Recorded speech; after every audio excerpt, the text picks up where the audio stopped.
At 4:17 on September 12, 1944, Chief Petty Officer James Copeland detected the first U-boat transmission.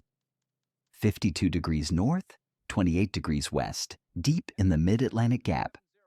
The radio operator's HF/DF equipment registered a brief burst on 4,870 kilohertz. Then another. Then 5 more within 90 seconds. Copeland plotted the bearings on his chart.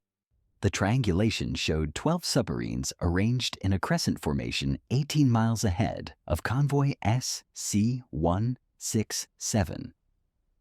The SS Jeremiah O'Brien, a Liberty ship carrying 10,847 souls, steamed in Column 2, Row 6 of the 43-ship convoy. Each vessel maintained 600-yard spacing in 9 columns, stretching across 3 nautical miles of the North Atlantic. The O'Brien's cargo manifest listed 2,840 tons of ammunition, 847 vehicles, and 394 troops bound for the European theater. Within the convoy formation, hospital ship HMHS Letitia carried 523 wounded soldiers evacuated from Normandy. 6 tankers transported 180,000 barrels of aviation fuel. Standard escort strength consisted of 4 destroyers and 2 corvettes protecting the merchantmen through the 600-mile zone beyond air cover. Previous convoy losses in these waters had been catastrophic. In March 1943, the combined HX-229 and SC-122 convoys had lost 22 ships in 72 hours to coordinated Wolfpack attacks. German U-boat doctrine relied on surface night attacks, synchronized torpedo spreads, and rapid reload cycles. Intelligence estimates indicated that 12 submarines operating in coordination could fire 48 torpedoes in the first assault wave. The U-boats ahead were closing at a combined speed of 32 knots. Copeland's HF/DF intercepts revealed tactical transmissions between the submarines, position reports, speed estimates, attack coordination protocols. The Wolfpack commander was organizing a textbook encirclement. The escort commander faced the standard dilemma: break convoy formation into evasive scatter pattern or maintain cohesive defensive posture. Doctrine called for a 45-degree emergency turn when submarines achieved attack position. But Copeland's equipment showed the U-boats anticipating this maneuver. Intercepted German signals indicated they had positioned themselves to exploit the standard evasive response. The convoy had 37 minutes before the submarines reached optimal firing range of 2,000 yards. Copeland proposed an untested countermeasure. The raspberry jamming technique used high-frequency transmissions to flood German receivers with false traffic, disrupting coordination between submarines. The system had undergone 3 convoy trials with mixed results. It had never been tested against 12 submarines operating simultaneously. The equipment consisted of a single transmitter operating on 90-second cycles with a 22-mile effective range. Activation would divert electrical power from non-essential systems and reveal the convoy's radio capabilities to the enemy. It might trigger an immediate attack instead of preventing one. The captain had to decide whether to trust experimental technology or follow established doctrine, while 12 U-boats closed the distance at 4 miles every 7 minutes. Copeland initiated raspberry jamming at 4:53. The transmitter broadcast on U-boat communication frequencies, flooding German receivers with false position reports and dummy convoy coordinates. Power requirements forced the diversion of electricity from the O'Brien's galley systems and auxiliary lighting. 3 radio operators rotated 30-minute shifts in the cramped transmission room, where ambient temperature climbed to 94 degrees Fahrenheit. The immediate effect was measurable. German radio traffic became erratic, fragmented, individual transmissions cutting off mid-sentence as jamming pulses overrode tactical communications. At 5:11, U-267 fired the first spread. 4G7E electric torpedoes launched from 2,000 yards, traveling at 30 knots with 617-pound warheads. The wakeless weapons left no surface trace. Time to impact calculated at 3 minutes, 18 seconds. Sonar operators on escort destroyers detected the torpedo screws at bearing 347 degrees. The convoy executed an emergency turn to starboard, 23 degrees course change. At 9 knots, the turning radius measured 1,200 yards. The torpedo spread pattern maintained 50-yard spacing between weapons. Geometric intersection placed the weapon's trajectory between columns 2 and 3. Ships in column 3 maneuvered dangerously close to avoid collision during the turn. All 4 torpedoes passed through the formation with closest approach at 40 yards to the merchant ship SS Robert Peary. Intercepted German transmissions revealed coordination breakdown. U-482 reported the convoy at a position 3 miles off the actual location. U-309 received contradictory speed estimates, calculating convoy velocity at 13 knots versus the actual 9. The Wolfpack commander aboard U-953 attempted to restore tactical order, but his transmissions dissolved into raspberry static. Each submarine operated on independent targeting data with no unified attack vector. The second wave arrived uncoordinated. At 5:47, U-309 fired 2 torpedoes from 3,200 yards. 4 minutes later, U-482 launched 3 torpedoes from 2,800 yards. At 6:03, U-625 fired 2 torpedoes from 3,600 yards. None synchronized timing or bearing. Escort destroyers counterattacked with 31 depth charges in 3 separate patterns. The explosions forced U-625 deep, breaking contact with the convoy. 0 torpedoes found targets. The raspberry transmitter began overheating. Internal temperature climbed to 187 degrees Fahrenheit. Operational redline was 210 degrees. Copeland faced the choice between continuing jamming or preventing equipment failure. High-speed evasive maneuvering consumed fuel reserves at accelerated rates. The O'Brien's bunkers held 847 tons remaining. Dawn approached at 6:47. Visibility would improve, eliminating the U-boat's preferred conditions for surface attacks. Time elapsed since initial contact measured 1 hour 58 minutes. Torpedoes fired totaled 11. Torpedoes that hit numbered 0. 11 U-boats remained in contact. Raspberry effectiveness estimated at 60% disruption of German coordination. The critical decision approached rapidly. Maintain jamming into daylight and risk permanent transmitter damage, or cease transmission and restore full U-boat communication capability. At 6:22, the raspberry transmitter failed. Overheating damaged the primary capacitor. Repair required 45 to 90 minutes for component replacement. German communications cleared immediately. U-953's Wolfpack commander broadcast a new attack plan across open frequencies. Copeland and the electrical technician worked in the radio room, where temperature reached 127 degrees Fahrenheit. They had less than 1 hour before the coordinated assault began. Intercepted German orders revealed a 3-prong attack. The northern group consisted of U-267, U-309, U-482, and U-711, approaching from 340 degrees. The southern group included U-300, U-396, U-625, and U-870, approaching from 175 degrees. The trailing group positioned U-281, U-363, U-953, and 1 additional boat directly ahead in submerged ambush. Timing synchronized for simultaneous attack at 7:15, exactly 53 minutes away.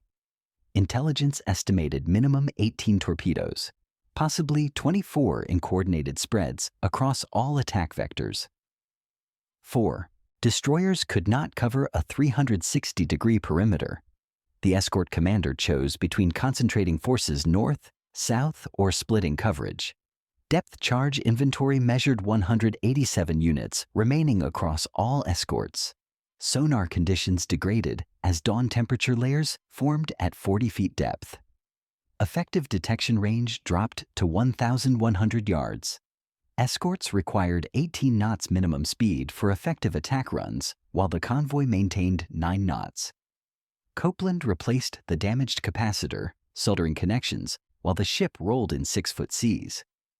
The component specifications required a 450-volt oil-filled capacitor with custom installation. His standard toolkit proved inadequate for precision work in constant motion. The countdown showed 38 minutes until coordinated attack. No backup system existed. Raspberry represented a single point of failure. At 7:11, the Northern Group fired 4 minutes early. Clock synchronization errors from previous jamming disrupted their timing. 12. Torpedoes launched from 4 boats, 3 weapons each. The spread pattern followed textbook Fascher-Schuss doctrine, covering an 800-yard front. The fan shot targeted columns 1 through 4. O'Brien steamed in column 2, directly in the impact zone. The convoy executed emergency hard turn to port, full rudder. Turn radius at 9 knots measured 1,400 yards. Turn rate calculated at 2.3 degrees per second. The mathematics presented a narrow problem. 12 torpedoes at 30 knots covering 2,400 yards would impact in 2 minutes 44 seconds. The convoy turn required 89 seconds to reach 45-degree heading change. Ships did not turn as a single unit. Response staggered across the formation. O'Brien occupied column 2, row 6, positioned directly in the projected intersection zone. Copeland's repair stood at 90% completion. Testing required 180 seconds before safe activation. Attack impact would occur in 164 seconds. He could rush activation and risk permanent equipment damage, or wait and provide no jamming for the next attack wave. At 7:13:22, he brought Raspberry online without testing. 12 seconds later, the first torpedo reached the convoy edge. 13 seconds after that, the Southern Group began firing 9 additional torpedoes. 2 seconds later, escort depth charges detonated against U-711 in shallow water. Multiple critical events converged within 33 seconds. At 8:47, all 12 U-boats operated within a 6-mile radius of the convoy. Raspberry functioned, but erratically following the untested repair. German communications fragmented again, half disrupted by jamming pulses. U-953's commander adapted his tactics. He ordered visual-only attacks with no radio coordination required. The new threat emerged immediately. U-boats would attack independently based on periscope and surface sightings, eliminating Raspberry's effectiveness against radio-coordinated Wolfpack doctrine. At 9:03, the trailing group positioned itself directly ahead of the convoy at 2,200 yards. 4 U-boats submerged to periscope depth with acoustic torpedoes ready. The T-5 Zaun König torpedoes homed on propeller noise at 24.5 knots. Ships could not evade acoustic weapons by turning. The convoy had to pass directly over the waiting submarines. Escort sonar capability, degraded by temperature layers, reduced detection range to 1,100 yards, half the distance needed for Early's warning. The captain faced impossible choices: continue course and pass over U-boats in perfect firing position, turn away and expose the convoy's flank to northern and southern groups still shadowing at 4 miles, stop all engines and become stationary targets. Scatter the formation following doctrine for this exact scenario, but guarantee individual ship losses to isolated attacks. The decision timeline measured 4 minutes before the convoy reached optimal U-boat firing position. Copeland recognized Raspberry's fundamental limitation. Jamming disrupted radio coordination, but provided zero defense against visual attacks. He implemented a new tactic, broadcasting false transmissions that mimicked escort destroyer positions. The goal was making U-boats believe destroyers operated closer than actual positions, forcing premature deep diving to avoid depth charge attacks. The risk was immediate. If Germans identified the deception tactic, the entire Raspberry system became worthless. Implementation required 3 operators simultaneously, broadcasting coordinated false data from different transmission points. At 9:19, the convoy center passed directly over submerged U-boat positions. U-281 fired 2 acoustic torpedoes from 400 yards, point-blank range. U-363 fired 2 acoustic torpedoes from 520 yards. U-953 fired 3 acoustic torpedoes from 380 yards. 7 homing torpedoes entered the water simultaneously. Time to impact ranged from 42 to 67 seconds, based on range and torpedo speed. Escorts deployed Foxer noisemakers, towed devices creating false propeller sounds 300 yards behind each destroyer. 4 Foxers operated, designed to attract acoustic torpedoes away from ships. The acoustic torpedoes were engineered to home on the loudest propeller noise within 800-yard sensor range. The question became whether 7 torpedoes would choose 4 Foxer decoys over 43 merchant ships, generating massive combined acoustic signatures. Each Liberty ship produced 2,500 horsepower through engines turning propellers at 80 to 90 RPM. 43 ships created distinct acoustic signatures that overwhelmed the 4 Foxer devices by sheer volume. Torpedo acoustic sensors faced a selection problem. 7 weapons entering a target field containing 43 primary targets, plus 4 decoys. Probability favored human targets over technology. The tracking board showed 7 torpedo tracks converging on the convoy center. Ships could not maneuver without causing collisions. Formation integrity had to hold. Each torpedo carried a 617-pound warhead sufficient to break a Liberty ship's keel. O'Brien occupied the statistical center of the formation, highest risk position, crew-manned damage control stations, watertight doors sealed throughout the ship. 19 seconds remained until first impact. At 9:20:07, the first acoustic torpedo detonated against HMS Foxer decoy. 11 seconds later, the second torpedo hit another Foxer device. At 9:20:23, the third torpedo passed the between columns with no impact. 6 seconds after that, the fourth torpedo detonated prematurely from a depth-setting error. The fifth torpedo struck a Foxer decoy at 9:20:31. The sixth torpedo ran deep, passing beneath the convoy at 40 feet. At 9:20:51, a lookout on column 7 spotted the seventh torpedo running on the surface. The merchant ship turned hard, the weapon missing by 15 yards. Total hits on convoy ships measured 0 across all 7 acoustic torpedoes. U-953 surfaced to assess damage, expecting multiple sinking vessels. The commander saw an intact convoy, active escorts, his torpedo count depleted. The realization arrived immediately.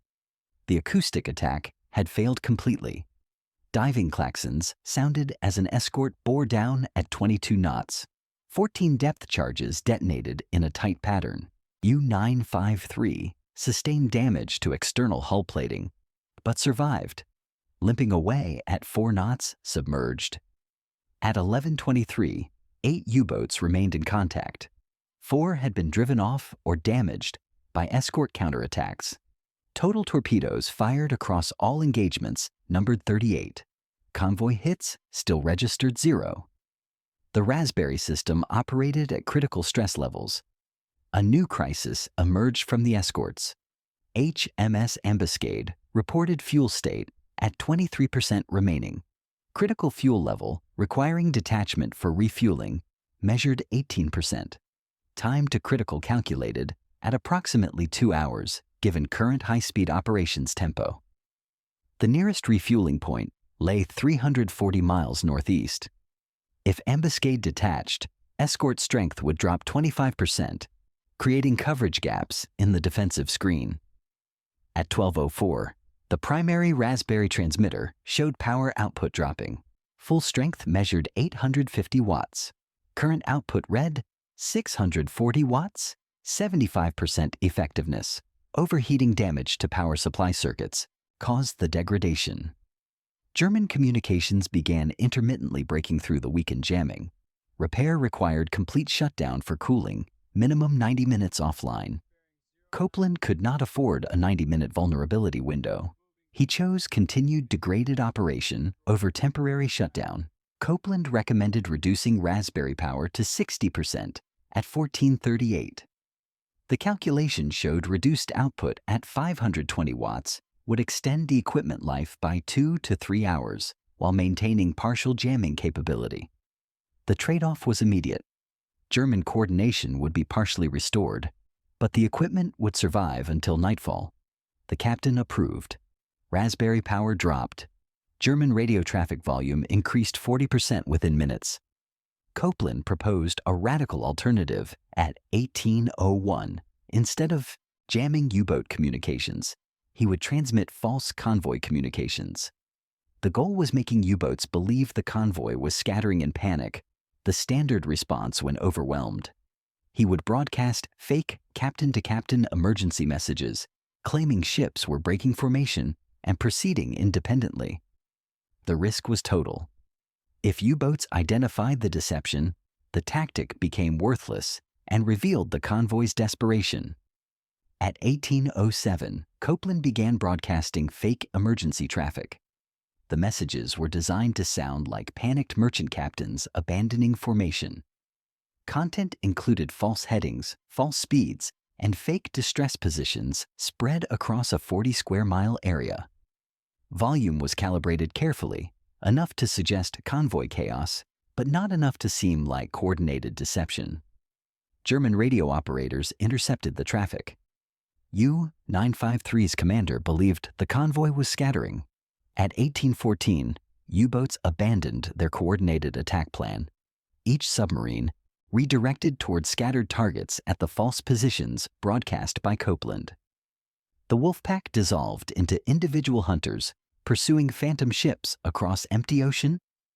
The real convoy maintained tight formation on steady course. U-boats spread across 40 square miles chasing contacts that did not exist. Between 1816 and 1839, individual U-boats fired at phantom positions. 9 torpedoes expended at empty ocean coordinates. U-309 realized the deception and attempted to warn the pack. Raspberry, operating on emergency battery power at 15% capacity, jammed the warning transmission. U-309's message dissolved into static. At 1843, sunset completed. Night surface operations became optimal for U-boats. The submarines surfaced to pursue at high speed. Radar-equipped escorts detected the surfaced contacts at 8 miles range. 3 escorts converged, forcing U-boats to dive and lose contact with the formation. The convoy continued northeast at 9 knots. At 21:17, the last U-boat lost contact. The convoy entered air cover range. Long-range B-24 Liberators appeared overhead. U-boats could not operate effectively with air cover present. They withdrew to deeper Atlantic hunting grounds. Total engagement time measured 14 hours, 26 minutes. Total torpedoes fired numbered 47. Total hits on convoy registered 0. Convoy ships lost equaled 0. Lives saved totaled 10,847. On September 14, 1944 at 6:30, convoy SC-167 reached Liverpool. All 43 ships accounted for. All cargo delivered intact. Raspberry technique analysis estimated 83% disruption effectiveness across the engagement. Intelligence assessment projected 8 to 12 ship losses without the jamming countermeasure. Chief Petty Officer James Copeland received commendation and the Distinguished Service Medal. Raspberry became standard equipment on Atlantic convoys in October 1944. U-boat Wolfpack effectiveness declined 67% in the final months of war. Post-war analysis concluded that convoy defense technology won the tonnage war in the Atlantic.